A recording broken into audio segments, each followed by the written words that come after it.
Good evening and welcome to the May 29th, 2024 ESPA and TTA Subcommittee negotiations. This is our 10th meeting. We're meeting in LGI 1 at TMHS. And if we could start the meeting with a rise for the Pledge of Allegiance, please. To the flag of the United States of America and to the republic for which it stands, one nation, under God, indivisible, with liberty and justice for all. Okay, thank you. And at this time, we're starting mutually agreed upon with teachers first. Yes. And I will hand this meeting over now to Mrs. Petro. Hi, how are you? Good. So we, as you can see, we gave you a sort of just a slightly amended version of what we distributed last week. Great. And there's just a couple of tweaks, the starting and stopping times, which I see you have some thoughts on, and then the PLCs, which you also have some thoughts on. Great. So do you want to go first, and then I see that you have a Yeah, packet. we have a big packet. I summarized. I have some notes for you guys. So I have a little idea what we can kind of do for time efficiency's sake. Okay. Yeah, so But start us off. ours is sort of self-explanatory. There's not much difference from what we talked about last time to what we have today. We just knew that we were going to further tweak the starting and stopping, and I think we committed some things about PLCs verbally, so we just verified. And we were awaiting your response, which you didn't disappoint, so I think maybe we can open the floor to you. Yeah, absolutely. So I haven't really reviewed the bus thing yet, but that's fine. So one other thing, would you mind handing this out very would love quickly? to hand I have a little side note because the way we did this packet was, if you agreed to it like an MOA, there's only one of them that is not updated yet, and that is the conversation I want to have after I present everything to you. Gotcha. So perfect. So, and Emily's handing out that side note. That side note just says that union number 3 and page 19 where it talks about elementary prep time, that is not, that we just haven't updated that, and we plan to, in caucus, do that. And I'll explain to you why in a minute. But, so instead of going page by page, I wanted to give you this packet and just kind of go through in the order that I noticed everything, a brief summary, just for time's sake, okay? So, in summary, we have done the following, okay? And it goes kind of in the overall order if you want to kind of flip with me, but you don't have to. I'm not flipping along as I say this. So we did TA the contractual guarantee that the district will work on reducing the amount of unit positions filled by outside agency. We counted on parental leave to say that the first 8 weeks will be paid by the district and the last 4 weeks being able to be used by cumulative sick time of the member. We dropped our proposal for parent-teacher conferences, although I do want to just be on the record saying we do think it is important for the district, and the union would be happy to talk about this too, to look at the effectiveness of the springtime parent-teacher conference meeting, maybe revisiting that at some point offline and seeing if we can maybe fix that. Yeah, I think the committee is not, listening to them saying, yep. Yeah, We also perfect. see that as a Good. need. Yeah. Okay, counted on PLC in a few ways. The first way we counted on PLC was, we talked about this last time, and Bridget or Rich mentioned it, I forget who, but we want to memorialize the practice right now. And at the high school, there is a full-time special education PLC, and there is a full-time guidance counselor PLC facilitator. Like I said, the school's current practice. Secondly, we counter with pre-K to 8 special education facilities being 0.75 of the time, allowing them to be in regular ed 0.25 of the time. And thirdly, we heard you on the managerial aspect of PLC, okay? And we wanted to maybe then counter with language that says it'll be in consultation with the building principal, but one thing we did hold on was, and we've belabored the point, we don't need to do it again, the outside agency aspect, we just don't want to dictating our PLC. Welcome. Next, we did hold on the secondary aspect of our voluntary transfer language. Number 8, we did counter on class size language. I do have a typo. Let's see, that would be on page, give me 1 second, so you can all go there, and if you want to, you can just write on in. It's page 9. The one thing is we said full year classes, $400 for every 5 students over those numbers. And then it says full year again. It's supposed to say semester long classes, $200 every 5 students above. So that was the one. So instead of the full-time, it's full-time semester long or half year. Okay, so going down that way, we did hold on aspects of our special education testing time. We dropped our language regarding the lunch and recess duties retraction, so we dropped that language. We countered our safe learning environment to be more general, in good faith with what the school committee did at the town meeting, acquiring that money for air conditioning. So instead of putting a timeline and putting very specific measures, we kind of did an overall simplistic way of addressing that, and you can review that. 12, we countered the association leave language regarding the president, saying that we'd enter into a side letter to figure out how to address the time needed to address district issues on behalf of educators and students with the district. So once again, we dropped on the hard language, but we are still interested in some sort of side letter with that, as is the practice of a lot of other locals. We dropped our bus monitor language. Now, we didn't know we're excited. I'm excited. I haven't reviewed it, but exciting that it looks like there's different bus times, so maybe that'll all come together. Excellent. Okay, we held on our DLC language since we still have not received a response from you on any parts of it. We just need to have, we really feel, and our members feel it's very important that we have some sort of working conditions for DLC. It's an entirely different working conditions than our reg ed teachers. We countered on our personal day language. We still have the rollover, but we're now down to just 3 days, that's our practice now. But you could, if you don't use all 3 in a year, you could roll over up to maximum 5 days a year. So 3 days, you only use 1, the next year you have 5. If you don't use any then, too bad, you only get 5 the next year. You can't exceed 5. Along with that, the association leave language, if I remember correctly, we're on agreement on the 8 days. And then along with that, we still want to talk about those kind of like the days we have overall, those like flex days. And then we counted on our cost of living adjustment. We understand that the budget is passed for next year and respect that. For next year, we're proposing a 4% raise. For the year after, we're proposing a 4% raise, and on day 90, a 2% additional. So that wouldn't cover, the 6 wouldn't be overall. It would be starting on day 90 or 91, I guess, because 1 to 90, 91 and 180. And that would be the same for the third year, 4 and then 2 on day 90 or after 90 days, but we then dropped our last step at that. So that 6% raise step we dropped. So I would argue we came down pretty significantly. Going down next way, we edited our longevity language to be just hard numbers like it already has been.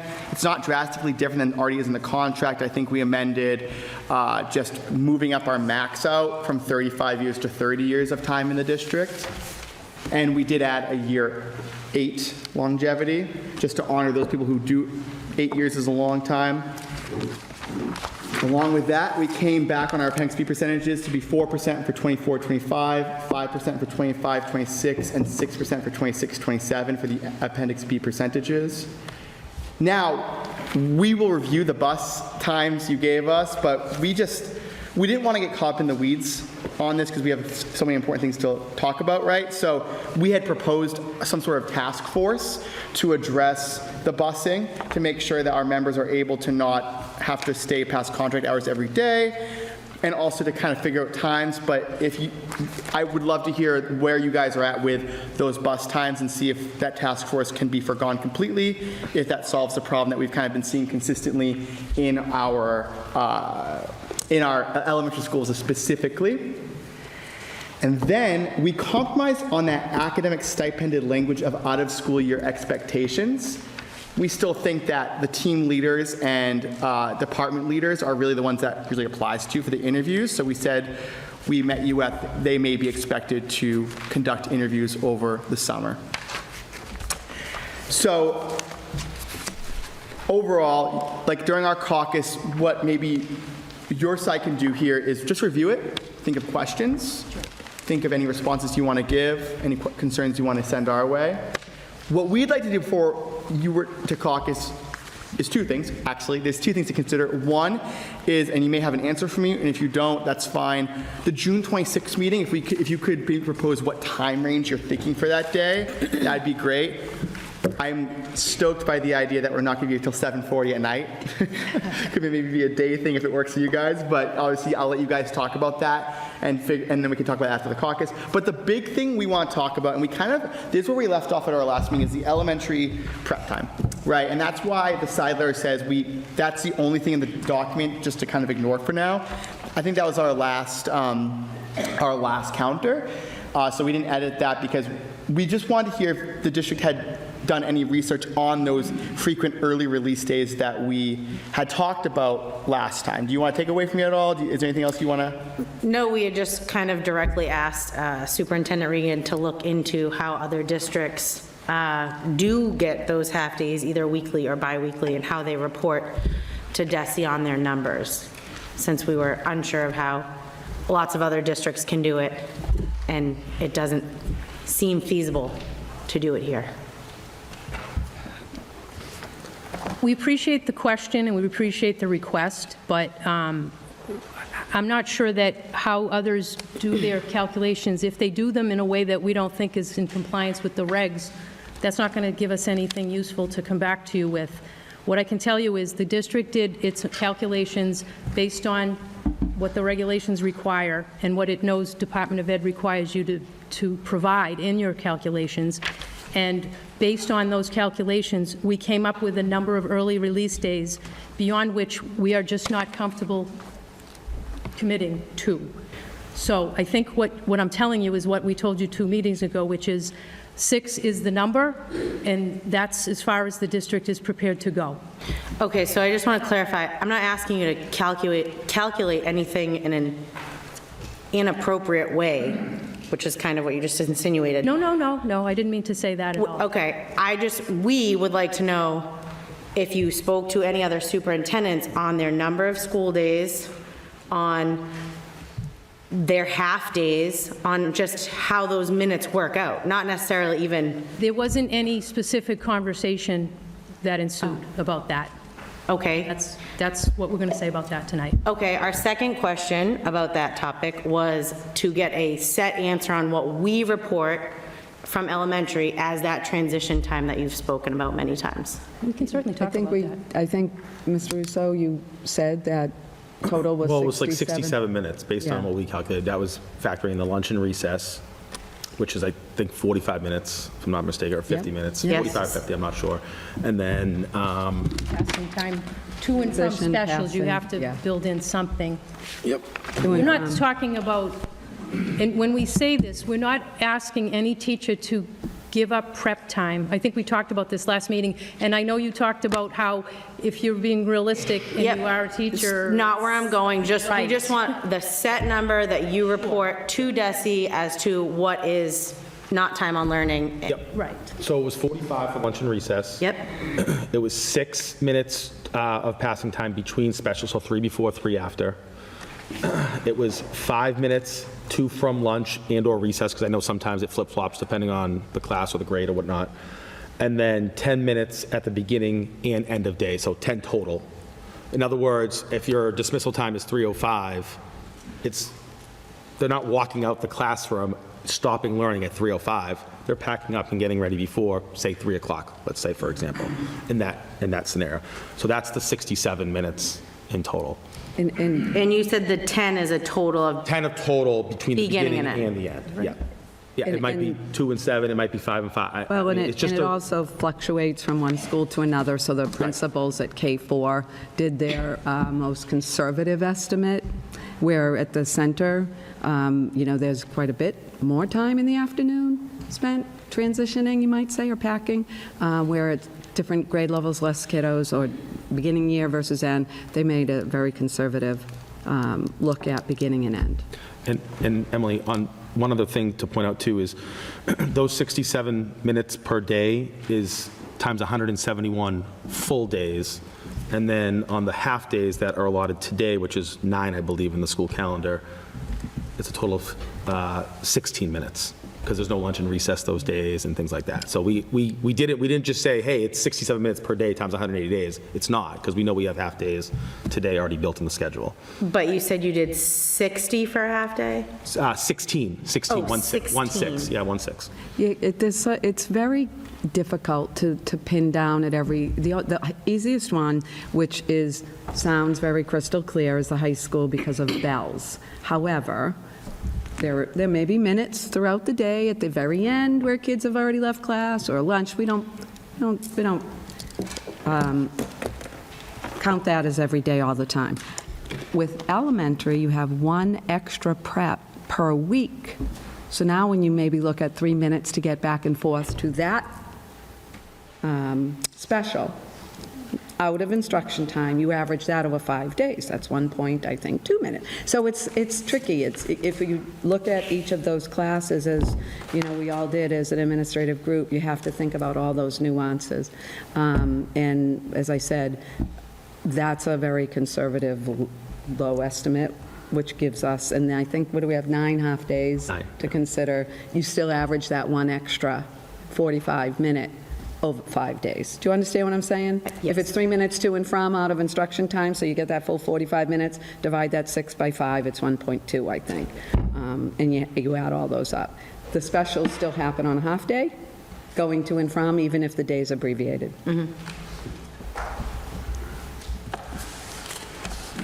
Any questions from you on this? Are you good? Nope, that was it for those. So I would be the summary I just gave you, that's basically everything. Yeah. I wasn't at the meeting when we did this. I was busy at a hospital, but but I think I surmised it pretty well, or summarized it pretty well. I please ask you to read it carefully, though, because we're not trying to pull any fast ones over you. No, we got the gist. So- That was very Okay, succinct. perfect. Okay, great. I did have something to say about the DLC staff. Okay. And again, I'm not a teacher. I always say that as a disclaimer. But DLC teachers are teachers. Anywhere the contract says teacher, obviously it covers them. So they do, as you said, they have the working conditions of a teacher applicable to them through the contract. But as you said, not every teacher's day is a mirror image of every other teacher's day. We get that. But we did talk about in previous meetings, a lot of this looks to us like programming, not necessarily working conditions. And to the extent they have working conditions set forth, I believe that these topics are covered elsewhere in the contract in provisions that are applicable to them. Duty-free lunch, they are entitled to a duty-free lunch. Now, I'm sure some of you are going to say, you sometimes skip your lunch, which you're not required to do that. Just, that's our position on that, right? You get a duty-free lunch, that's your right. Preparation block per day, are they not getting a preparation block, I wonder? No. No? It's not consistent. Yeah, it's not consistent with that Is it group. built into their schedule? No. It's not, okay. So that's something that needs to be addressed as a scheduling matter? For each school. I would say at each school. Yeah. Because there's different Right, working because conditions. the committee's position is, they are teachers, and therefore, if there's a prep provided to a teacher, they are included as a teacher. So we need to get our schedules straightened out on that. I'm sorry? It seems like you're saying that there's no space for identifying that a DLC teacher should have a prep? I'm saying that teachers get a prep, they're teachers, therefore they get a prep. And, okay. So that should be a scheduling, if it's being overlooked when their schedules are built. that It's a needs- grievance. Yeah, but I hope we can intercept the grievance and fix it now, as opposed to, now that you've identified there might be something that needs to be fixed. The committee certainly would fix it instead of waiting for a grievance to fix it. I just want to clarify, us bringing forth the proposal shouldn't, that was not the first awareness that it was a problem. It is an attempt to correct something that has been a problem and has not yet been corrected through normal channels. So I don't want anybody to think that perhaps this is the first time anybody's hearing about it, just to be clear.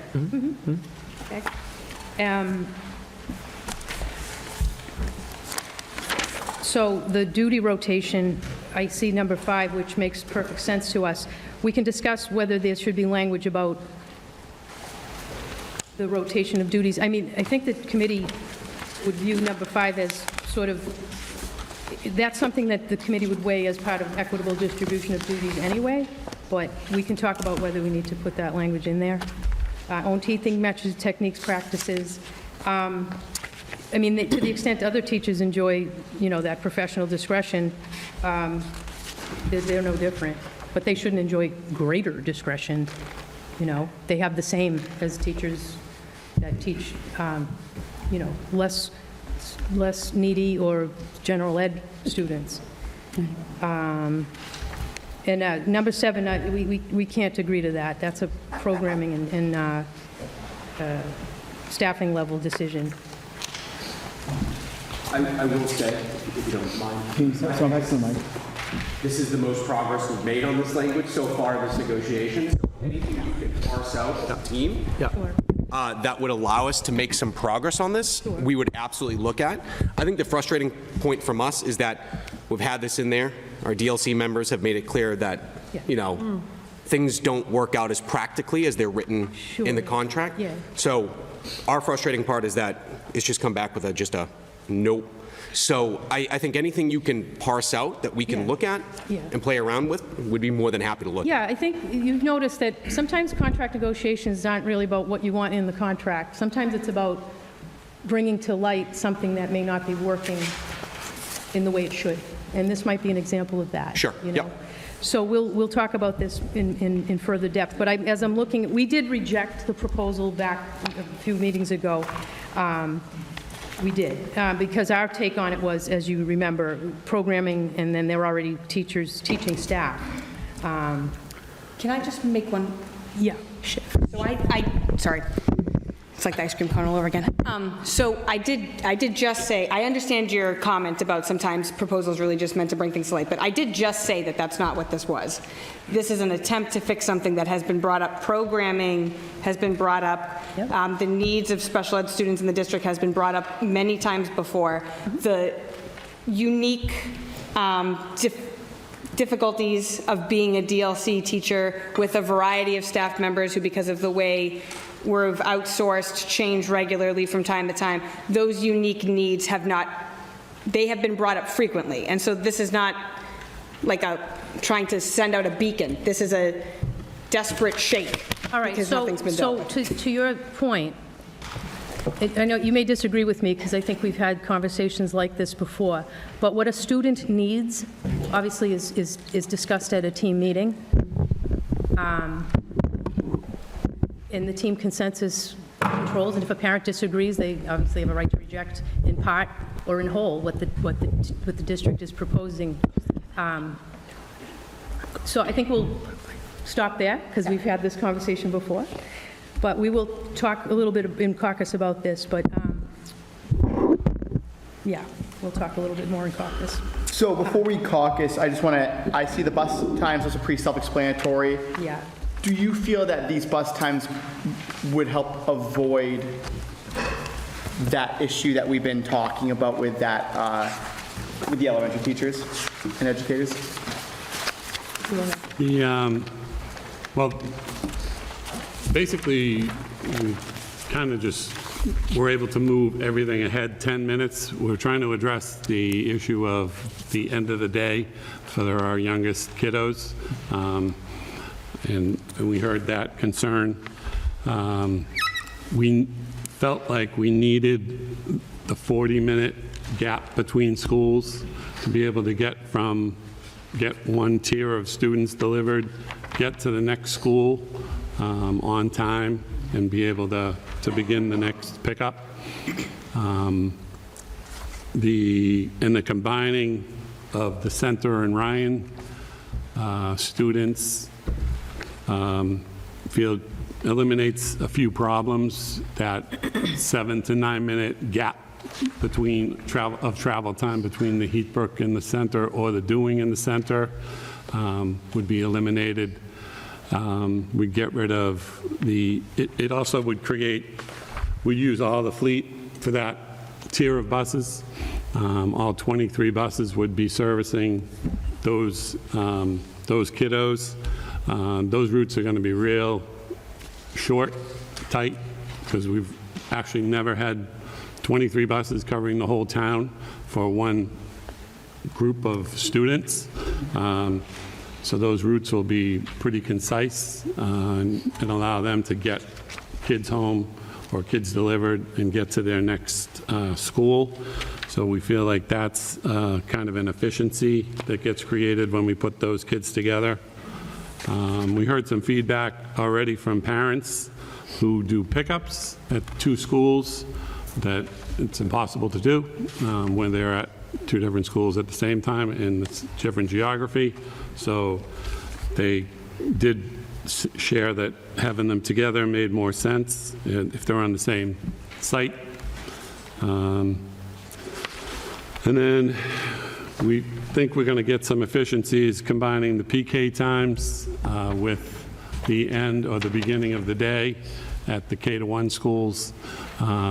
Now that they're just K-1, we think we have some room to be able to combine the PK students with the K-1 students, at least on one piece of their transportation.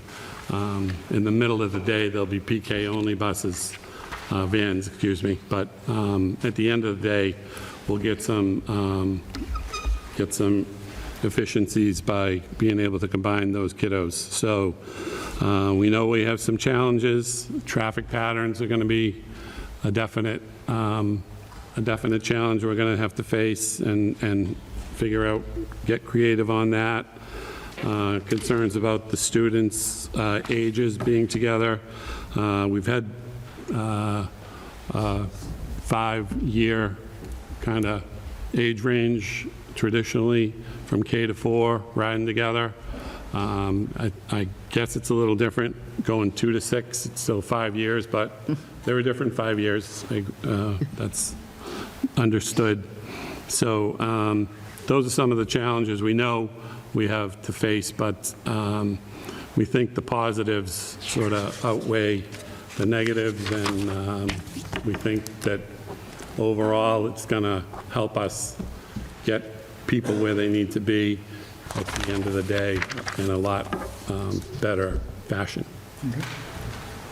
I have one thing. Yeah. So I just have one thing off the top of my head that maybe can be considered. And I obviously haven't asked anyone else yet, but I feel pretty confident in this. If for Heathbrook and Dewing, if the students are 8:50 to 3:10, can we consider keeping teachers 8:15 to 3:15 still? Just a thought. 8:15 to 3:15, Emily, is that what you said? Yeah, that's what we currently are. Yep. 5 minutes after students leave? Yep. But we'd have obviously longer in the morning. Morning, yeah, of course. It's tight, but I think we certainly can discuss. Yeah, if you want to talk about that, Yeah, we'll continue yeah. to talk about it, because we're going to talk to our members about that also, and we can come back and talk about it. Can I ask a question? Yes. Is the 10 minutes now at Heathbrook and Dewing, I think I know the answer from talking to the principals, but is the 10 minutes now after students leave working? At the Heathbrook, we've become pretty darn efficient. That's what I We thought. haven't had any issues this year with having to us stay later or anything like that. At the beginning of the year is It's- different, right? yeah, the But does first it- month or so okay. always is a Less- little- Less buses, too. And maybe that 40-minute difference could be, like, between schools, right? Like, that you were trying, Yeah. just thinking out loud. Oh, right, could help that could issue. help it Yes, at that is what I was thinking while he was Exactly, yeah. talking. Yep. Yep. The 40 minutes and the shorter sort of in-between route, Yep. I think is going to help. Right. Getting them there at dismissal as Right. opposed So to, I guess I have a question. Just in terms of if that works out, if this timing works out, I would love it if everybody came together. It feels like a kumbaya moment, kind of, but it's great. But is there any flexibility there if we find ourselves in a situation like we did this year with such, dire straits for busing, and we're in a tough place at the beginning of the school year. Is there any flexibility, and is that something that we could memorialize at some point to say, like, in these extreme cases, there's some flexibility there where maybe some people would be willing to, do a 3:25 and then give 10 minutes on the other end, just as a temporary fix while some of those kinks were being worked out at key times. It's worth considering. I don't know, you can come back. So I know right now that a couple things, like we just had a few weeks ago, whenever it was, like some roads were closed because of flooding and stuff. And in the contract, it does kind of say, unless it's an extenuating circumstance like that. So tons of us stayed, right, to make sure the buses all got there and everything. Sure. I don't know if I'm hearing you exactly correct, but I feel like if people do have to stay outside, I know that this year in particular, it's been pretty consistent that if they had to, they could also fill out a voucher for their time of staying extra. So if that's kind of what you... Yeah, that is what I'm saying. I mean, because I would love for it to work for the district, work for the teachers, all staff, but I also have that little bit of anxiety, PTSD from what we went through already, and to know that we could face that again. And I have not even consulted or talked with anybody else, but my thought kind of goes to, what if we find ourselves in that situation again? Just hearing that maybe there's flexibility on both ends would make me happy. And from just the other perspective too, I think Dave kind of mentioned this briefly when he was speaking, but today, when the center school is dismissed, at the same time that the Dewing and the Heathbrook are dismissed, some of those buses are going to the center school first and then the Heathbrook. So even though that day ends at 3:05 today, I believe, that bus might not get there till 3:15, right? Because that bus has got to travel across town.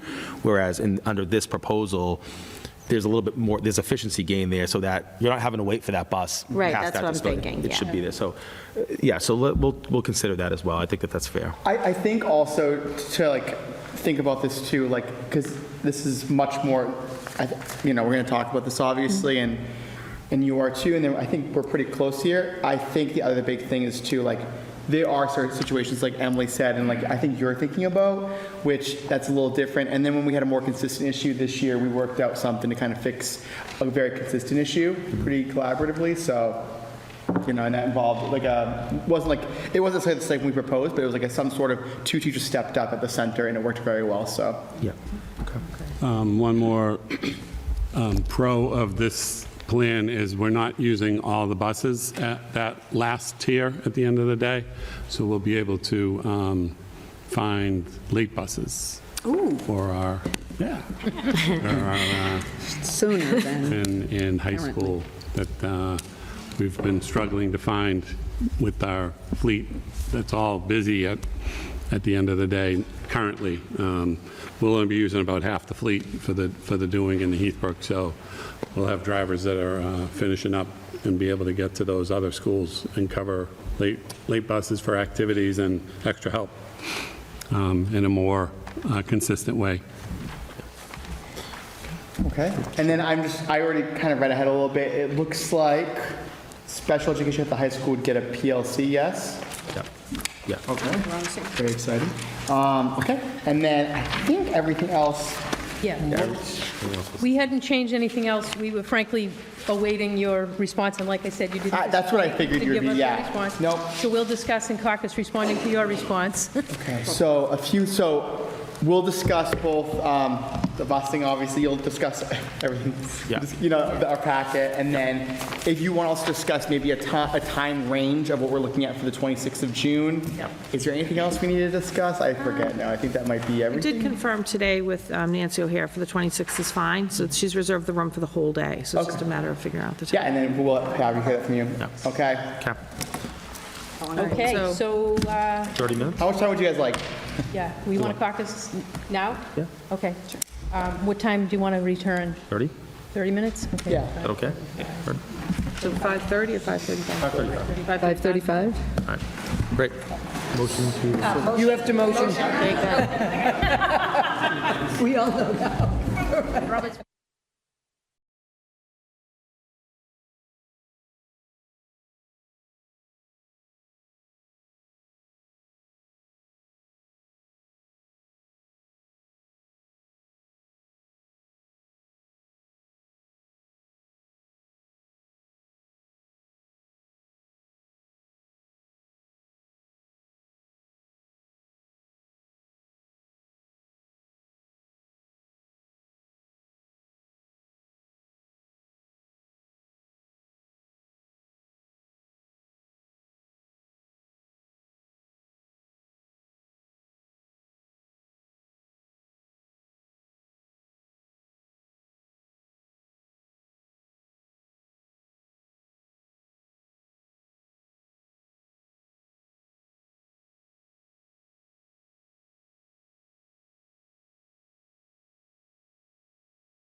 order the meeting back to order at 5:48 PM. Thank you for the extension. It was very helpful. I'll now turn over to Mrs. Petro. Thank you. Okay. So I just want to let you know, we talked about all the start times. I think we can get this done Yeah. tonight. Yeah. So we No, wanna I'm do looking that at you very like, quickly and really? Are you really sure? Well, okay, so are you prepared to, Can I give you some ideas? So, Well, what did they decide? oh yeah, regarding Heathbrook doing first, I want to hear from you because we have an idea also. okay, so I'm going to probably let folks talk more that are on the ground on this one, but I think the committee's consensus right now is it's a little, they're a little nervous, to be quite honest with you, about a 5-minute window after student dismissal. And they would like to start the school year with this, the times as on the grid, but they are willing to meet after like maybe the first trimester for the pre-K through grades 2 and say, all right, are we able to do a 30-10? Like, I don't think they're ever going to be able to do a 35-5, like 5 minutes after the kiddos leave. So would there be any amenability just to get this, could we do 3:20? Like, even that, because we talked with, they'd be totally comfortable with this. I just 3:20 is 30-10, right? 30 minutes, 10 Yes, minutes. correct. I think I know that we're would... 3:15, I'm just trying to go up a little bit. What I'm hearing, and correct me if I'm wrong, is they're willing to consider that, but they want to look at the first, how things go the first trimester of school, and then revisit it. Okay. And I think part of it too, from our perspective, was just having that flexibility that, hey, if I needed to come in 10 minutes late, it's okay. I don't mind staying 10 minutes early because I know there's a bus thing in the beginning of the day. And I know that I think that there was some efficiencies gained as the school year went on. I think it was that first month that we had sort of, and it was probably more at the center school versus these two particular schools. And so I think that that's sort of where the 2020 came, was that we didn't have those conflicts, and that was where that stemmed from. Okay. All right, well, we'll table that, I guess. High school, so Wynn, we're good with. Ryan, we're good with. Center, we're good with. Preschool, we're good with. High school, the one thought we had was, with 7:10 to 2:10, I know that there's contract language that the extra time can be taken off from if your PLC goes beyond the hours, right? So for instance, pretend this is the scenario. 7:10 to 2:10, school starts at 7:30, we do 7 to 7:30 in this scenario, right? But we take 20 minutes off for extra time every week because that's the 10 minutes twice, right? With high school, extra help's pretty critical. Could we just say student time is 7:40 to 2? No. 7 to 7. Just what? you. Oh, I'm so Just- sorry, jeez, I'm sorry about It's that. just you, this, I'm sorry, 7 to 2? for teachers. And then keep the student time the same. I'm sorry, that's true, yes. 2, so that would be a 10. So a 30-10 on that as well. Exactly. I think that... That's what it currently is. I think that's something we'd want to look at, both high school and Wynn. I mean, I think that is doable here. I think we should talk with the principals first, but I think that's very doable. Okay, so if the So principals... the 30-10 model. Yes. For the high school. High school. And basically, I mean, I know the language doesn't say that. We all know there's an hour in the day and there's an hour out of the day. Yep. And we trust people to plan that, appropriately with their principal. Exactly, yeah. So as we talked about earlier, there's many moving parts, and trying to land at a place that, it meets your needs, but also make sure that everybody's picked up and supervised and all that. So we'll look at that, but I think we will get there. Can I just add a slight nuance? And I know we're not talking about the aides now, but we also know that what we were trying to achieve was some prep time where the aides and teacher were off at the same time. And that's part of the conversation that might be a little sticky if it's not a 2020. All right, so if you want to move on, because I know we have to. Yes, and then we also talked about PLC, what we proposed. We want to get this deal tonight on this, right? And obviously, I know you can't on the spot. We assessed our pre-K to 8 special educators in the room.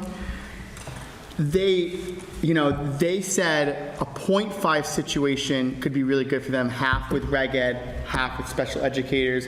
Would you be amenable to this compromise between the two so that they can talk with each other for half the time, so 2 hours a month out of the 4, and 2 hours a month out of the 4 with reg ed? Yep, Yeah, we could do that. yep. Yeah. 0.5. That's exactly what we Special were. ed pre-K through 8, do .5, right? Pre-K through 8th. And then at the high school, we stayed And the at high school will one. remain And the high school unchanged. still has the 1.0? Yeah. Yeah. Okay. Yes. Yes. Now, while we're on the subject, I think what we could do for the school council is district-wide is the .5 split. What? Am I saying that right? Yeah. We were doing a .25 also for that, but we would want them to have time with their licensed area peers, but also obviously checking in with content teachers. So it makes sense to divide up their time in that way. Just sometimes there's only one of them, so there's no PLC, so it's a .5 district-wide for counselors, is what we're saying. So District-wide. similar to the special ed per school, where there may be lots of related service in special ed, there would be only one, maybe counselor, so to meet with their core group, as they have For goals. pre-K through 8, you mean? Through 12. PK, if we say PK through 12, on the counselors, PK through 8, special ed, So I think we 0.5. proposed last time .25. I think you guys came back this go-around tonight with 1.0 school counselor, PLC facilitator. And then K through 8 will have .75 special ed counseling. What we're saying is, we're willing to go to the .5 up from where we were last time, which was .25. That's what. That makes sense to me. Okay. And while we're on that topic, and again, we're short on time, we cannot agree to the language about no outside agency shall determine the agenda. I think we're not saying that they should determine the agenda, but we're not willing to totally exclude them from the PLC meetings.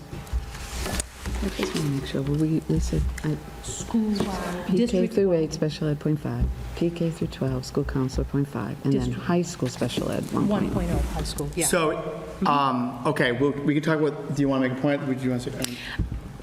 I was just going to say, no, I'll hold it. Okay, so it sounds like we're at .5 for special educators is a Yes. go, great. Yes. I can't officially agree to the .5 for, we haven't talked to the school counselors yet, but once we talk with them, that's a great step in the good direction, so I'm hoping we can just, after I talk with those, people, Yep. that'd be good. Yep. Yeah. And then, let's see, I'm just looking at other places we've modified our position. On the DLCs,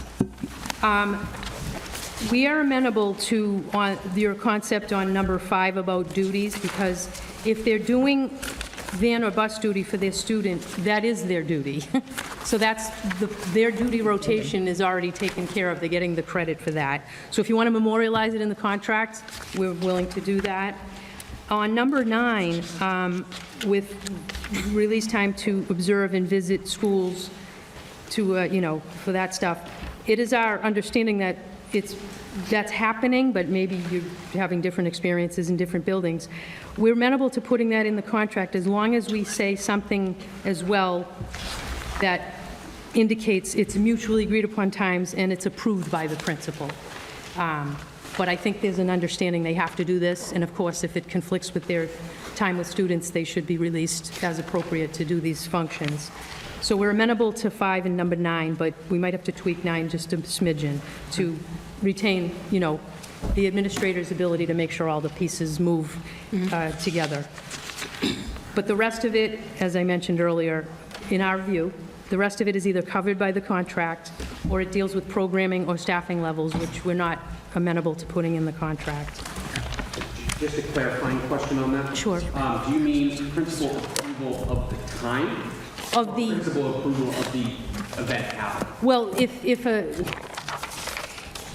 I think because it's sort of a collaboration, right? That neither side should have total, the veto or the will to manipulate the situation. I don't mean manipulate in the way that it's dire, but I'm saying the principal should have some oversight, if you will, of when the teacher intends to go and what the activities that they intend to go to. Oversight is what I'm getting at, not,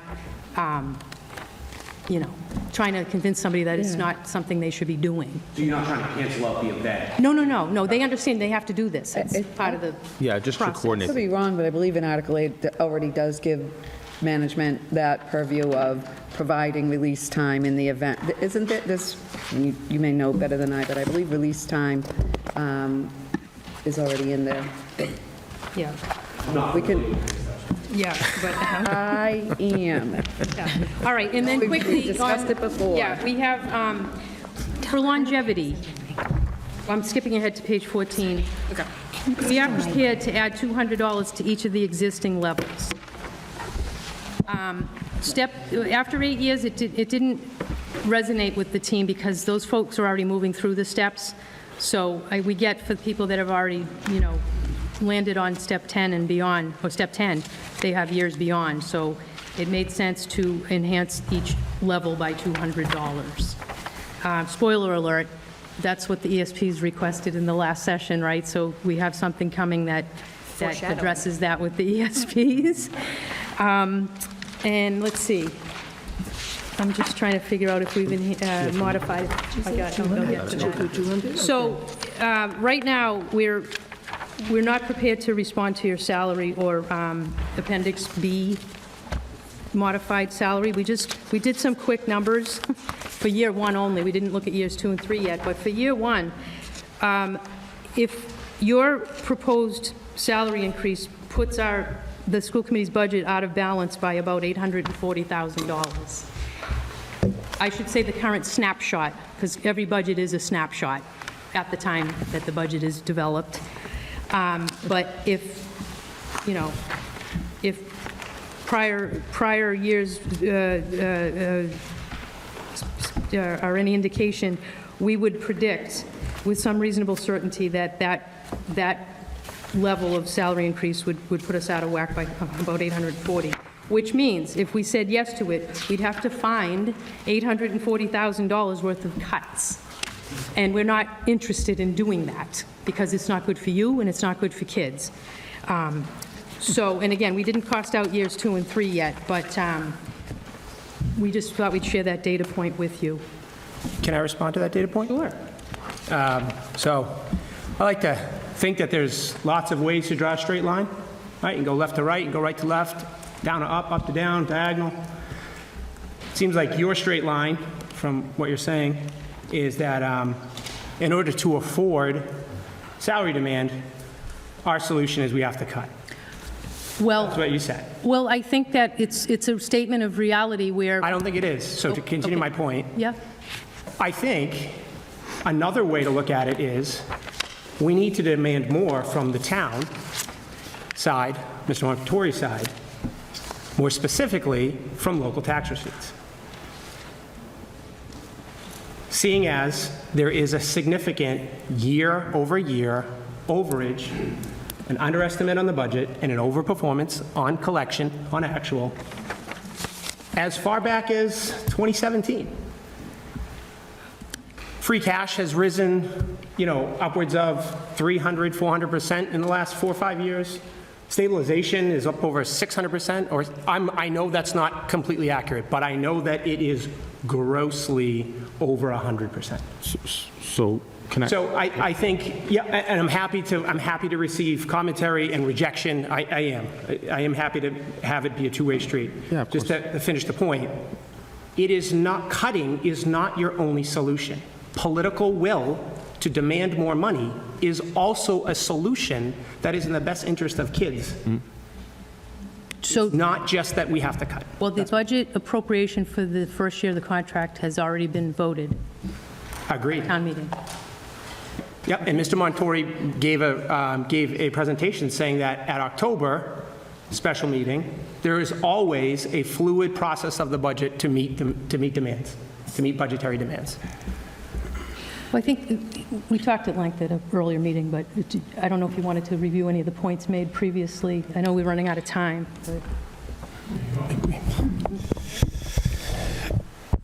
You know, I did, and can you hear me? Yeah. Yep, so absolutely, everything is fluid, there are changes in October, but, you know, we look out beyond just 1 year. Of course. And our revenues have come in higher than we projected, and because of the way we have approached finances, it's going to help us in the future years beyond FY25, going into FY26 when we're projecting a deficit, FY27 when we're projecting deficits, when we look 3 to 5 years out. Those revenues that we can adjust are going to help us get through those difficult years that other communities are seeing this year. So I understand what you're saying, but it's all been part of a financial plan to prepare us when times become difficult, and those difficult times are coming. It's a philosophical difference on the approach. Yeah, I agree. I definitely agree that there's a philosophical difference there, for sure. And Mr. Russo, you had a comment. Yeah, I wanted to make sure that you were thorough, were through. But I think, you know, you mentioned political will, and I sat at town meeting a couple weeks ago, and, you know, Bridget and I and a couple others up here, we had to fight like heck just to get $1.5 million approved out of those same funds that you're referring to for the Heathbrook School. People were fighting that tooth and nail because of and I put that in air quotes, decreasing enrollment, right? There's that message out there that our enrollment is declining. And yes, I think it's declining at maybe certain grade levels, certain buildings versus others. I think in others we're seeing increasing enrollment. So when you start to look at that, there's a perception and there's a message out there that enrollment is declining. So the political will amongst residents is going to be very hard to try and for people to grasp. We had to fight like heck just to get $1.5 million for that one school. Now we go and try and argue that point to get $840,000 for at least, you know, in round numbers here, for that 1 year, that we then have to recoup every year after that, right? Because it's not just a 1 year thing. It has to continue to maintain that. So I'm trying to understand how that political will, how that's really going to play out in this community. I just don't know. I don't know. Well, I mean, that's all. I think it's a wonderfully fair point. Absolutely. And to be more specific about the political will that I was mentioning, the political will prior to moving money to free cash and stabilization. Like, it requires significant amount of political will to take it out of there. Yeah. It requires your agency to work with other municipal colleagues prior to it going in, right? Like, that's the political will I'm talking about, not the political will that you have clearly used Mr. Moy, to take money out. So to be fair, the other municipal colleagues, there was a perception out there that there are residents out there that think, well, if we have a declining enrollment, why are we still giving as much money to the schools? Yeah, I think that's pretty common, probably in every So, town and I'm in not, America. please, don't misunderstand, like, that's not the way we feel. I know that. So, but we're trying to balance that act a little bit, right? And understand, like, hey, no, we still need that percentage that we get. And so to then go and say, hey, we need more with a declining enrollment, I just don't know how that plays out from other municipal colleagues in town, based on conversations that have happened. And we also discussed free cash and stabilization, that once you take it, it's not there anymore next year. So there's a policy, I believe the town adheres to the best of its ability, that free cash and stabilization are not to be used for one-time expenses. And if the town goes against that policy, its credit rating may dip, because if the accrediting, whoever gives you the credit ratings, sees that you're acting contrary to your financial policies, they're going to notice and they're going to downgrade you. So just your point, get it, understand, Yeah. but you also do, I think, understand all of the factors that have to be balanced when we all sit together and try to work out a fair contract. So, I definitely hear what you're saying, Mr. Malloy, and I think this wasn't just conversations that we had as a committee ourselves only. I sat in the Finance Committee meetings where there were very thorough conversations that were had with the district leadership in terms of how the allocation of money that we were asking for just for this budget, and those conversations went. So I think if you're implying that, we should have a better relationship with other municipal boards, and then perhaps if our relationships were better with those people, they'd want to give us more than 60+% of the tax dollars that are coming. I don't know that I 100% agree with that. I think I did see, a pretty strong effort just to get this budget approved that we put forth. So, but I hear what you're saying. okay. Shall we move on to the next meeting? Sure. Yep. Okay. Yes, I have. So copies. As he's passing out, she wanted to Just super quick about the elementary prep. We had also crunched our own numbers. While we're not exact with yours, we do see where yours are at, where ours are at. And we just brainstormed a ton of ideas during that caucus as to how we could get creative with getting additional prep time. And I kind of asked this last time, but I'm just going to clearly state this time. We just asked that you guys can also try to creatively brainstorm, given the minutes and everything else, ways that we can get additional prep for elementary. And just to be clear, what Emily's saying, we're brainstorming ideas that do not eat into student learning time. So we're just Correct. asking you to do the same. We're going to continue to brainstorm. We have some decent ideas we're throwing around. But we hear your concerns. We totally understand your concerns in that regard. So on that note, I think we've been very clear that 6 is the number. Now, So we understand that. That's why Yeah. we're saying that doesn't involve student learning time. right. So the other thing we need to talk about is the calendar, school calendar for next year, and how those half-days, right now, the school calendar does not account for 6 Yeah. half-days, early release days. So let me float something by you. The committee is willing to slice off that piece of the negotiations and implement it, 6 half-days for the upcoming school year, right now. We'd have to get your agreement to do that, slice it off, get it done, and then it would allow parents the opportunity to plan for next year. We want to have the committee able to announce it to parents before the summer so that they can plan for it. And while I hope we are able to reach tentative agreement on everything before the school year lets out, in the event we cannot pull that off, contract does expire in August, not June, we would like to be able to set up for the next school committee meeting an agenda item that talks about an amendment to next year's school calendar. So think about it. You can give us an answer now or not now, but soon, please, because we really want to obviously give people a Can I chance just to plan. add? I think what worked well in the past would be to meet with those register periods and also collaborate on when those days are, rather than us just arbitrarily picking them, although we would think it through like we did together.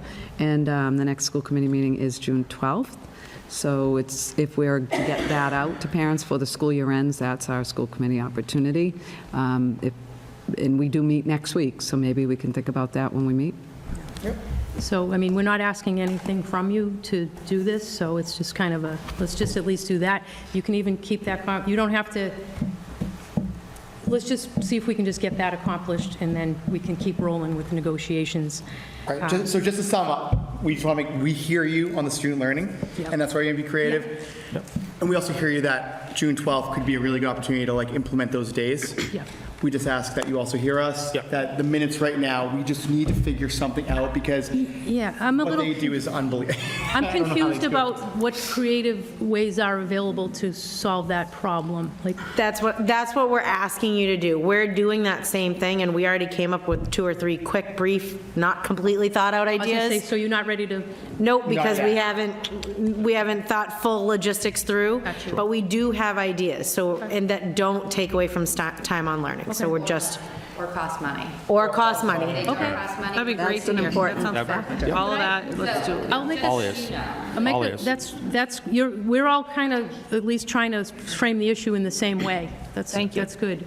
So if you're able, before our next session, to put them in writing and share them ahead of time, I'm just making that request, but I understand if you can't do it, because you have nothing else to do the last few weeks of school.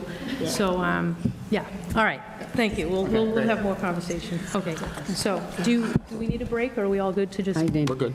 I'm good. Yeah, All we're right, good. so we need a 5-minute, No? You need 5 minutes? we need a 5. Oh, we need 5 minutes. Okay, sorry. No, We need five- Yeah, we do need a 5-minute break. Single anybody up. So 6:18. Yeah. Is that okay with everyone? Sounds good. We'll pass stuff out.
Resume our meeting now at 6:20 PM. And Take it away. Sue, so regarding the 26th, right now, in terms of timing, it looks like we can start at 3. It's not as early as I think we'd all like, but there's a couple schedules that maybe if they can free up, we can maybe readjust and go earlier. But if we go longer, that would probably put us 3 to 8. Say 3 to 8. 3 to 8. Is that what it was? Yeah, we might be able to free out, it's a couple work schedules on our end, that's why, unfortunately, and so, Break in between?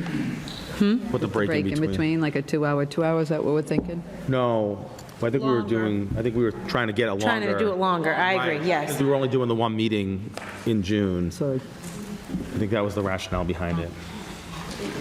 So, and if we can do it, if we can get schedules freed up on our end to do a little earlier, because I know it's the summertime at that point, we want to try Yeah. and accommodate. Yeah, because we were definitely amenable to starting earlier in the day to try to get that longer time in. Yeah. Okay. So, Can we, yeah, if we can just kind of tentatively agree to the 3 to 8 if you're amenable to that, and then if we can shift it, we should know hopefully in the next week or so. That's great. All right. Yeah. okay, thanks. Okay.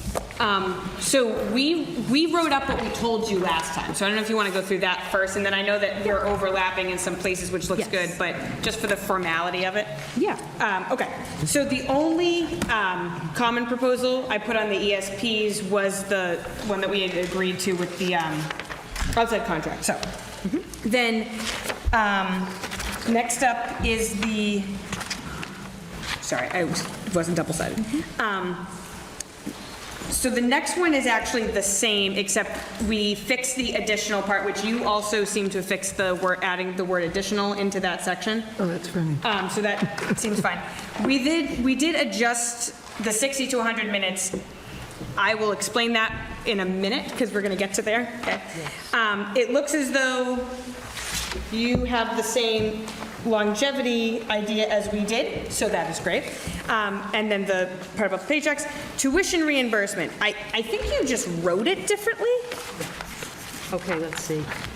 So for tuition reimbursement, it was you have 3 shots for a total of $1,500 and raising the amount. It looks like you did the same thing, but you put it down below instead of where it used to be. So on yours, it's page 6, and my pages aren't numbered. Yeah, you're So second. 3. Second Sorry, page. page The 3. committee will pay a portion of the cost tuition for an institution. Yep, total It like looks- 10,000. Those look the same. Yeah, Yeah. that's what we, yeah. 3 courses per year. I think we're saying the same thing. Yep. And then we changed that, that last sentence in section 4 has age, so we're switching it to ESPs, but other than that, Yep. it's just a type.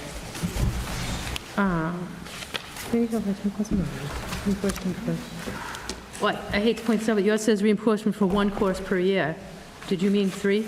Ours, we got rid of the cross out original. We got rid of the first cross out, I don't know what that means. or we should have. Oh, yeah, so I didn't, okay. So if you look at the bottom of page 2, I got rid of the 3 courses per year cross out, and then I must have just copied and pasted the blue part. Ah, okay. So, Yep. I think actually then we agree. I think we are. I think we Okay, are. all right. Guess you can just read it through. I think We'll that just one's make okay. sure, All right. yeah, we'll just verify that our versions match up to each other. Yes, they're just a little moved around, that's okay. All right. Okay. So just to summarize, so we're basically saying 10,000 cap, $1,500 total. You can take up to 3. You can use the full 1,500.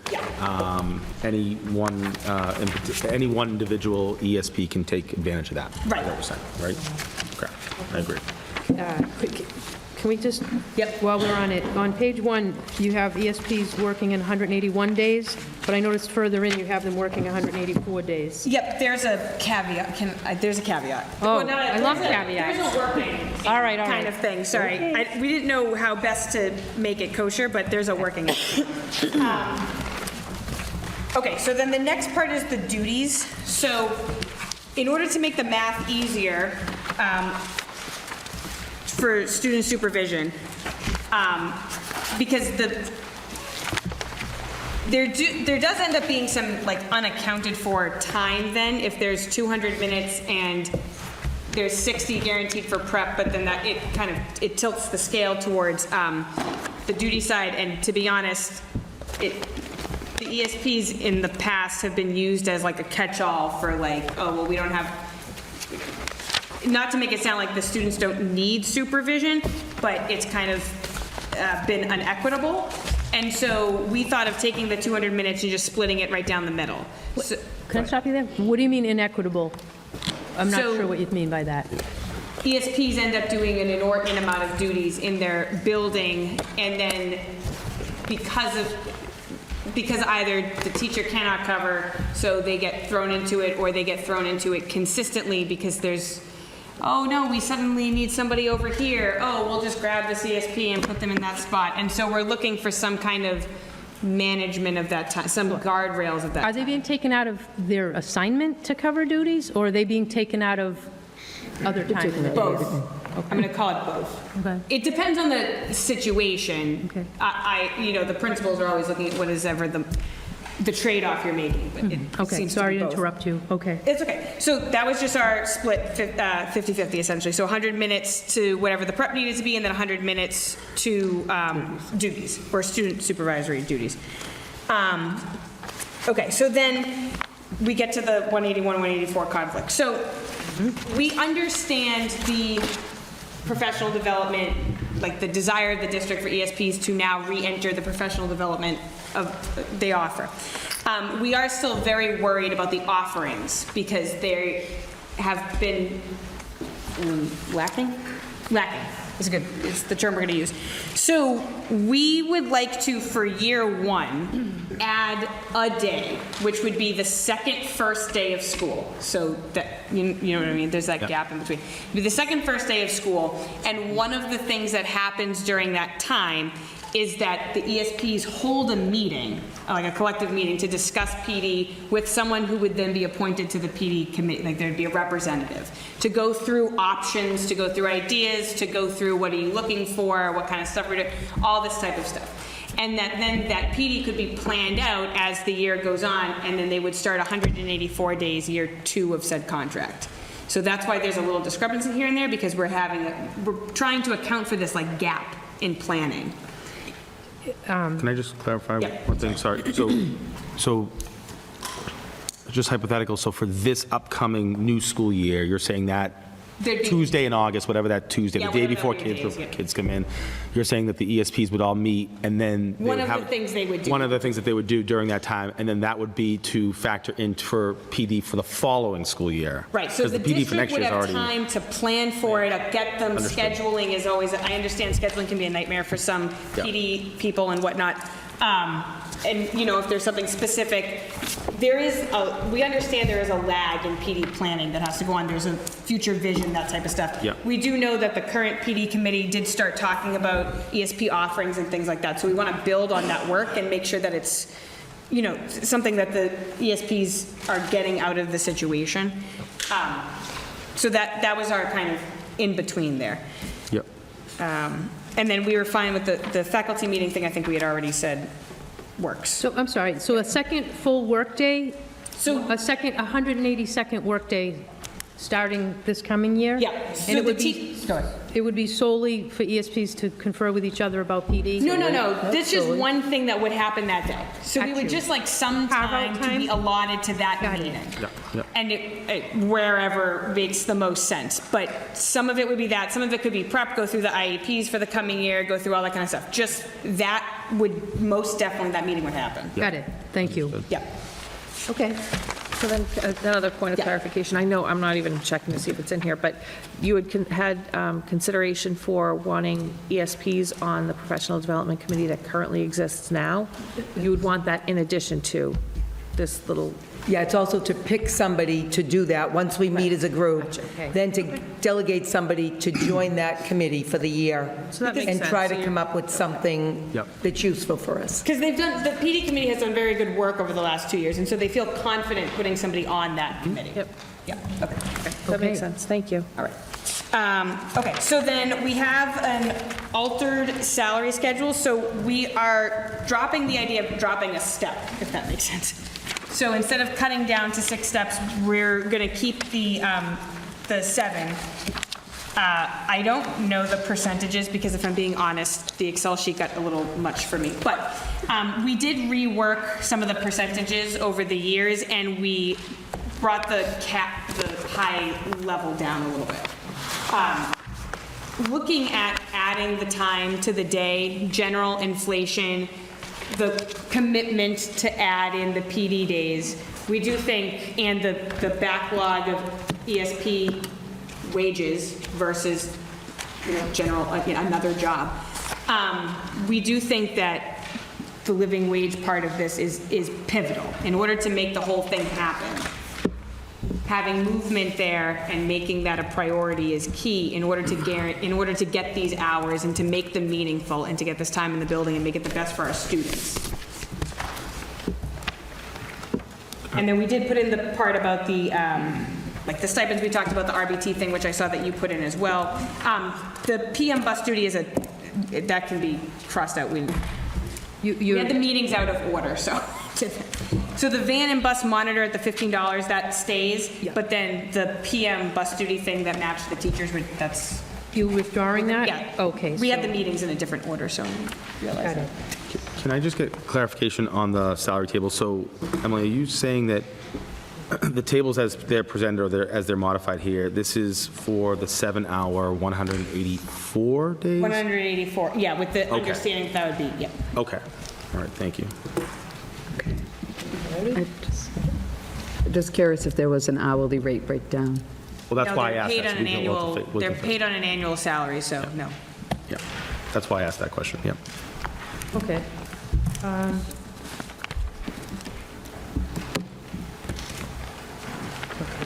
I'm trying to see, are any proposals that you made previously, if they're not on here, does that mean they're withdrawn, or is We this? either, I think everything else we dealt with, I tried to only put the things in here that were, so everything else, I think, the short term, something, the long term. All the stuff we tend to I agree. believe we TA'd all of that, and so in the interest of saving like a tree. Oh, yeah. Okay. Got you. No, I was just wondering, yes, anything tentatively agreed to, I get it, we've already put that in that Right, pile. and then I didn't put, the only common proposal we put on here was the outside contract, that was it. Yeah, but all the other TAs on all the other common proposals, or all your positions on common proposals are as They are. presented earlier? Yes, yes. Okay, got you. All right. So, all right. I'd be redundant in the two. Yeah, no, we got, I understand what this represents, so thank you for that. Okay, so our document, we've already gone through, really, we have, I guess, tentative agreement on longevity, we have tentative agreement on the RBT stipend, we have tentative agreement on tuition reimbursement, so all those pieces that are in blue on our document represent tentative agreements, but we still have space between us on a lot of the red ink, so to speak. Right, we did try to, especially with the PD piece, we tried to be creative about, we heard you last time about the concern that the way it was written meant there would be no PD for like the duration of the contract, so we tried to spell that out a bit more carefully, while incorporating the things that had worked on the teacher PD end of it, and understanding that, you know, a huge goal here is getting our ESPs quality PD and also a living wage that then they can focus on their job with our students and not on their, for lack of a better term, side gigs that help them pay their bills. And adding all of this time and doing it on at a pace that makes the most sense and is the most fluid, we think is a good compromise. Understand. Is there anything else on the committee side before we caucus? I don't think so. It's just, I think there was only one common proposal maybe that we still kind of had left remaining, which was the parental leave. I'm assuming what we went through with last unit is the same. Yes, common is still common. Yeah. It's 2 units.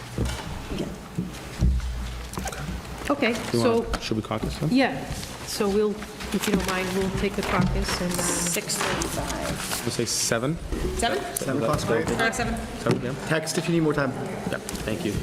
Motion to recess?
And we resume our meeting now at 7:13.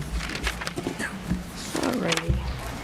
Okay, I will endeavor not to talk about buses, unless we have to.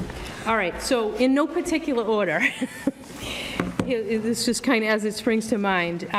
Here's our response to the proposal about phasing in the 184-day work year. Yeah.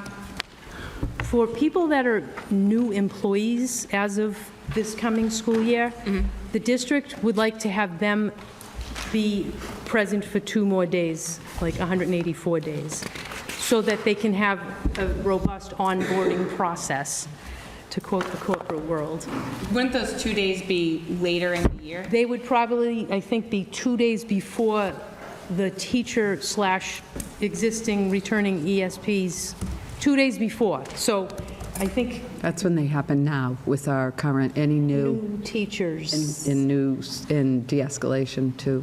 Wait, happens. sorry. So there's the first student day. Right. So Then- back that up 4 days. 4 days? Who comes in then, right now? New teachers come in a couple of days before returning Well, it's part of the teachers. mentor. Right. HR Precision. Yeah. They come in too, a couple of days earlier, the Precision HR. Okay. And they can trade them off for the other 2 later in the year, November, March. They don't have to come in those 2 if they come in those first 2. They're new. Welcome back. So are those like Thursday and Friday of the week before we all start or I don't something? think that Thursday and Friday, they're usually like the Tuesday, Wednesday, or the Wednesday, Thursday. So let's just, I know it's a little hard to conceptualize, but the nugget that I would like to impart to you is this.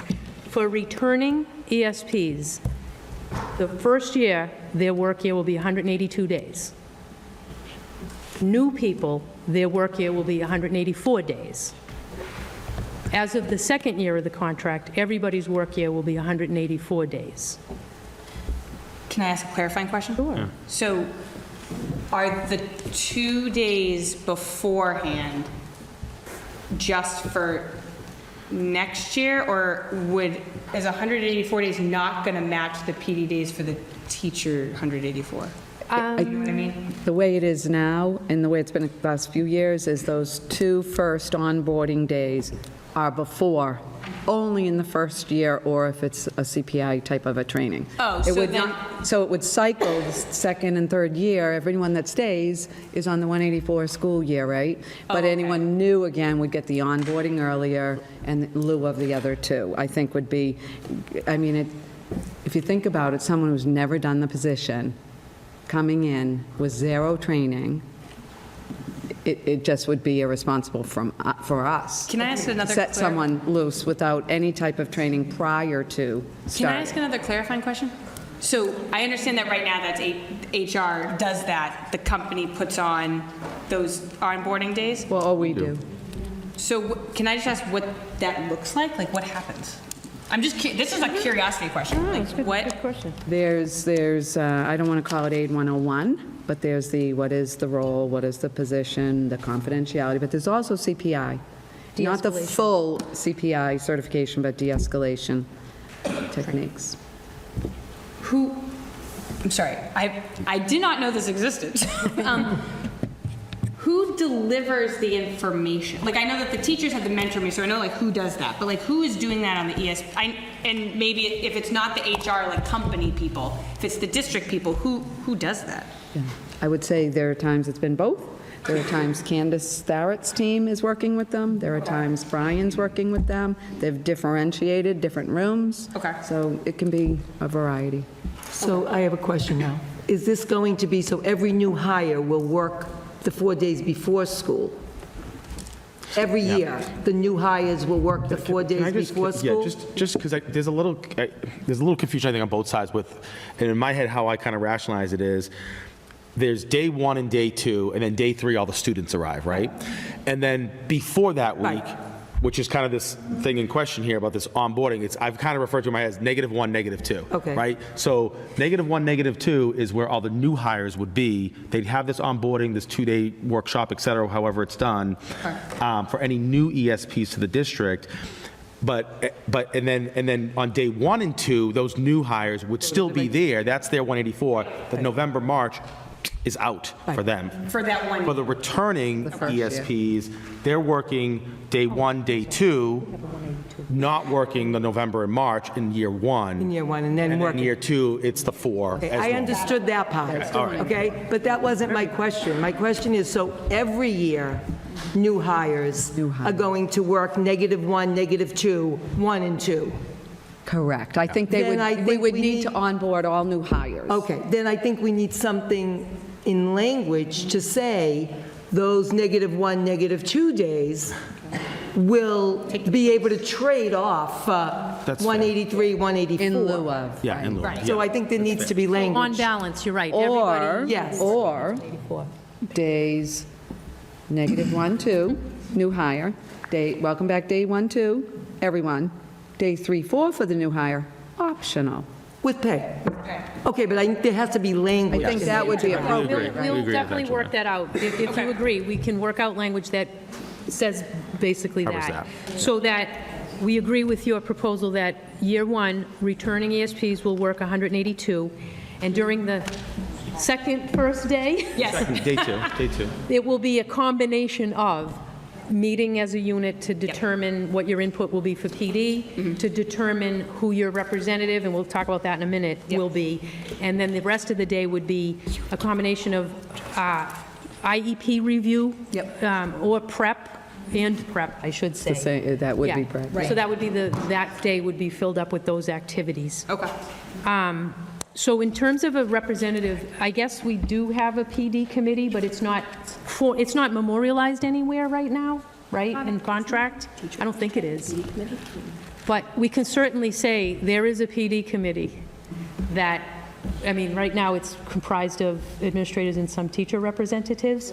So ESPs, as you said, can select their delegate to that PD committee, which will be meeting not during their committed in time with students. Right. So you have to work out the scheduling, but if someone's amenable to showing up, providing their input, it's welcome, of course. So we'll figure out some language to do justice to that intention. Did I leave anything out? Nope. Okay, Boy, I want to be the one writing this up. we'll write it. Oh, so you tell me what you want and I'll write it up. All right. What else did I want to tell you on behalf of my folks? So,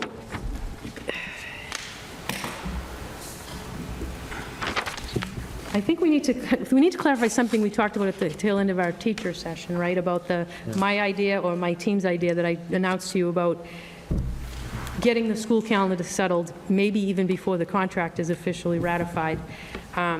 What we're asking you to do is just agree that we can, get that in place so that we can announce to parents, get the calendar amended. It doesn't mean you can't continue to make proposals on early release, or that we can't continue to talk about the ideas you put forth. We have an option of actually two things. We could tentatively agree as a contract term to 6 early release days for pre-K through 4. And then we could agree to discuss those creative ideas, either continue it in bargaining or just have the JLMC talk about it. Just commit to keep exploring it. Whatever you guys want to do on that separate piece, ongoing piece, I guess, let us know. But we do seek your approval to TA the 6 days so that we can And I guess the rationale Get there the is parents just so that notified. we're not, like, we don't want to sit at an upcoming JLM meeting to talk about trying to fit 6 half days in a calendar if you guys essentially haven't agreed to that yet, right? We don't think that that's fair. And so, but we also recognize that we do want to finalize this calendar as obviously as quick as possible for obviously all stakeholders, so. Okay, I think I said it more clumsy. So I know we took up time with our ESP folks to talk about the teacher stuff. We just wanted to clarify, but it occurs to me I probably made it more confusing.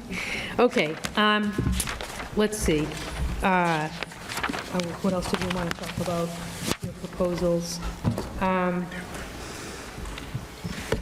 Tuition, we are in agreement on.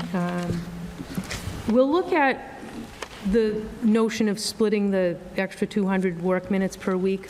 The administration would like to, well, the superintendent would like to just check with administrators to make sure we have we will be able to have all bases covered if we commit to that.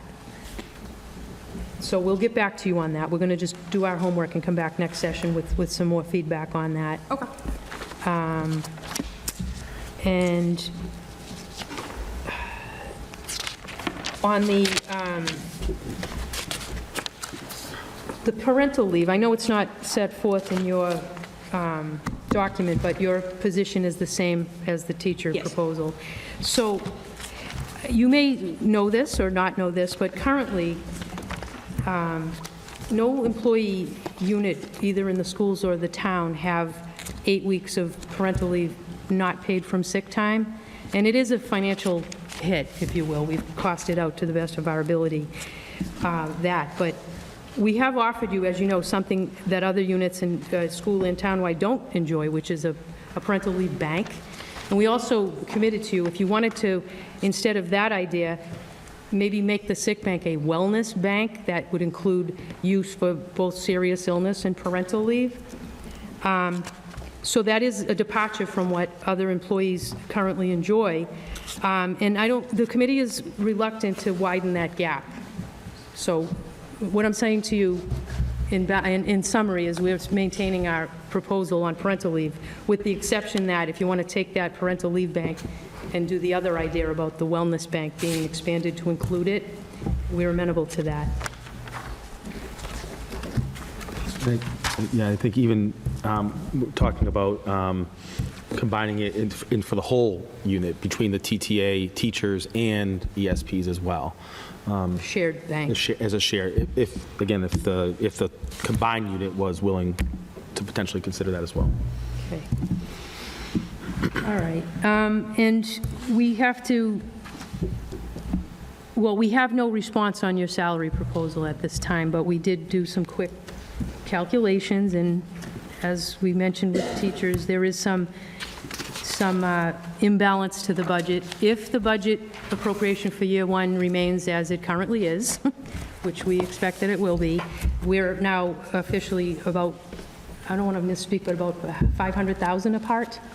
So we're now, again, if the appropriation stays for FY '25 as it is at this moment, we now have an imbalance in the budget of 500,000. So that's just a data point, and we understand the points you raised last session to address that. So one more thing before we turn the floor over to you. We're not accepting the CPI safety care stipend. As you heard earlier, there was a reference to de-escalation training that the district would plan to include in the professional development for ESPs.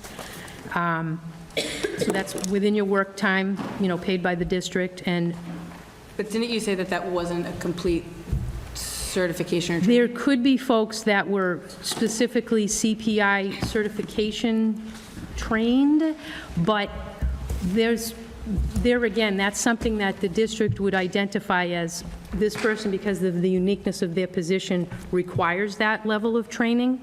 But as a workforce, if you will, the plan is to provide everyone with de-escalation training, not necessarily CPI training.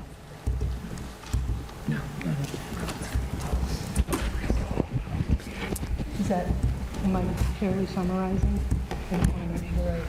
I believe so. Okay. Yeah, there's two things. There's obviously de-escalation techniques, and then there's the actual trained, I guess it's restraint-trained person.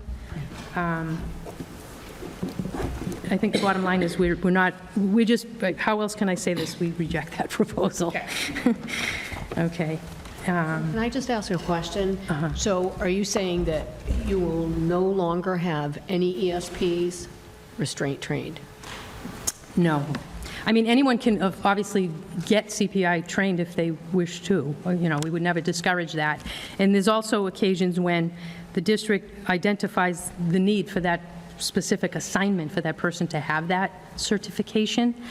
But we're not on board with the CPI stipend, is what I'm saying. It's part of the assignment. If it's part of the assignment, the district will make sure you have it. If it's not part of the assignment, it's not part of the assignment.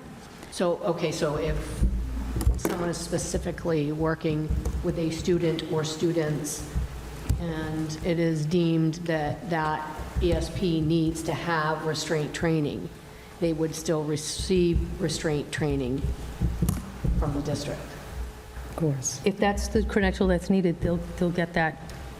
And there would still be no stipend? No, but if the district says it's a necessary credential, they would train you. Right. Yeah. So, and I don't want to come off as being snarky here or anything, but do you understand what restraint training is? I don't probably to the level you do. So that being said, Yeah, you put your hands on a kid to physically restrain them. yes. Uh-huh. So. what Or you're not, saying- or you de-escalate so that you don't have to. Right, so my question is, are we going to be restraint, is anyone going to need to be restraint trained at any point in time? Or are we just going to use words? I can't answer that myself. I'll check and I'll get an answer for you. I would like to think that if someone has to be restraint trained for a specific student, shouldn't they get a stipend for that? That's, I guess we must, I think we're disagreeing on that premise. Okay, so you're saying, no, you don't approve of a stipend for anyone who Well- has to be CPI trained? I'll get back to you on that. Okay. But, we'll have to get back to you on Okay. that. And I just had a question about the data collection stipend, but I'm not understanding that. So sometimes ESPs, because of kids' behavioral plan or because of their goals or because of their, they're trying to figure out, does the child need a one-to-one versus a shared aid or blah, blah, blah. You need to collect certain data. Right. I can't do that, I'm teaching. And so a lot of the time, the ESP who is most with that student, if it's not a one-to-one, it's who, so-and-so, you're in 4 out of their 5 classes. So You will be the data Could you collector. collect the data for the behavioral plan, for this, for that? I get that. Okay. I'm just wondering what prompted the proposal to have someone receive an additional remuneration for data collection? Because it's becoming more common, and it takes away a little bit from what your necessarily assigned task is.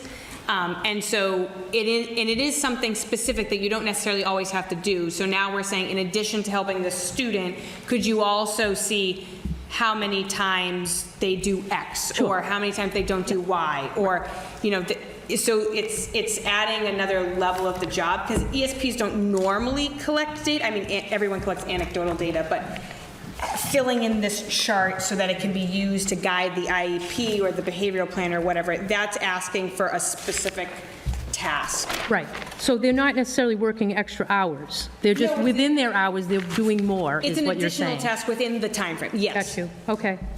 And they might not have to do it all day. Like, if you're only with that kid for 3 blocks, maybe they only need it for the 3, or maybe they only need it during unstructured time, maybe they only need it during specialists. So we thought it would be per block. That would make the most sense. Okay, got you. All right, thank you. Okay, so I think we've addressed, if I, Yeah. did I cover everything? I think we've addressed all the points we could get through in our caucus.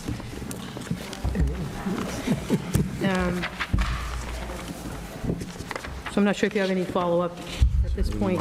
No, because we talked about the areas that we were, we're in line with the tuition thing. It seems like the other thing, so. Yeah. Okay, so getting we've moved down. some things. I don't think we look at that. The tuition? Did we look at the other? Yeah, I will look more closely afterwards, but I think we're in line. We're just organized differently. Yeah, so I think we might actually be wrapping up 5 minutes early. Okay, unless there's anything else. So we'll get back to you on whether we can start earlier on the 26th.